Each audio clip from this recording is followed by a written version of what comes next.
ہی بند کر دے تو کیا کشمیری اس کے لیے تیار ہیں؟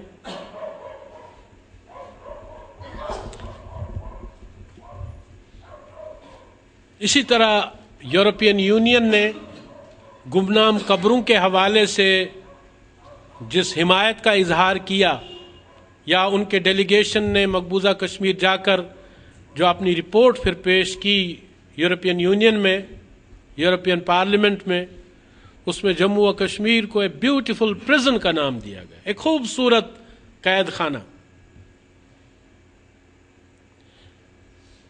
اسی طرح OIC اپنی قراردادیں پیش کرتی ہے، لیکن ہم یہ سمجھتے ہیں کہ یہ کافی نہیں ہے۔ ہم مطمئن اس وقت ہوں گے جب ہندوستان کا ہاتھ روکا جائے، جب ہندوستان کو ظلم و ستم کرنے سے روکا جائے، جب ہندوستان کے اٹوٹ انگ کی رٹ پہ قدغن لگائی جائے اور جموں و کشمیر کو ایک متنازع خطہ تسلیم کرتے ہوئے ہندوستان کو چیلنج کیا جائے کہ تمہیں یہ حق حاصل نہیں ہے کہ تم وہاں پہ کالے قوانین کے ذریعے وہاں کے لوگوں کا جینا دوبھر کر دو۔ تو پہلی چیز میں عرض یہ کر رہا تھا کہ عالمی سطح پہ ہمیں وہ حمایت حاصل نہیں ہے جو ہونی چاہیے تھی۔ تو کچھ لوگوں کا خیال ہے کہ چونکہ عالمی سطح پہ حمایت حاصل نہیں ہے تو چلیں رہنے ہی دیں پھر،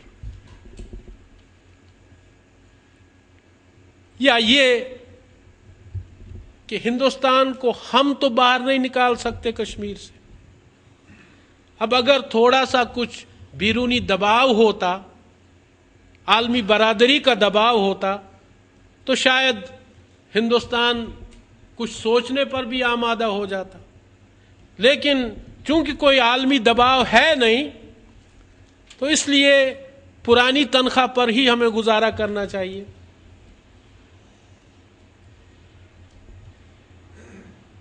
وہ سنا ہے نا آپ نے کہ ایک ملازم اپنے جو باس اس کا تھا اس کے پاس گیا اور اس سے کہا جناب آپ میری تنخواہ میں اضافہ کر دیں، تو اس نے کہا کیا مطلب؟ اس نے کہا جناب بس میں کافی عاجز آ گیا ہوں، آپ میری تنخواہ میں اضافہ کر دیں ورنہ۔ تو اس نے کہا ورنہ کیا؟ اس نے کہا جناب ورنہ میں پرانی تنخواہ پر ہی کام کروں گا۔ تو کچھ لوگ ہم سے بھی کہہ رہے ہیں چونکہ عالمی برادری آپ کی حمایت میں نہیں آ رہی تو اس لیے اس قضیے کو ہی چھوڑ دو، اب ہندوستان کے ساتھ ہی گزارا کرنا سیکھ لو۔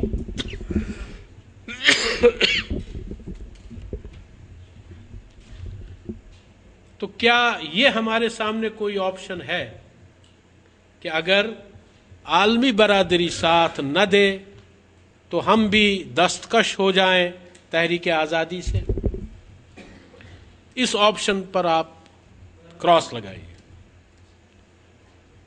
پاکستان ساتھ دے نہ دے، ہمیں پھر بھی اپنی تحریک کو آگے لے جانا ہے، آگے بڑھتے رہنا ہے۔ لیکن جب ہم یہ کہتے ہیں کہ اگر عالمی برادری بھی ساتھ نہ دے، اگر مسلم دنیا بھی ساتھ نہ دے، اگر پاکستان بھی ساتھ نہ دے، تو پھر بھی ہمیں اس تحریک کو آگے لے جانا ہے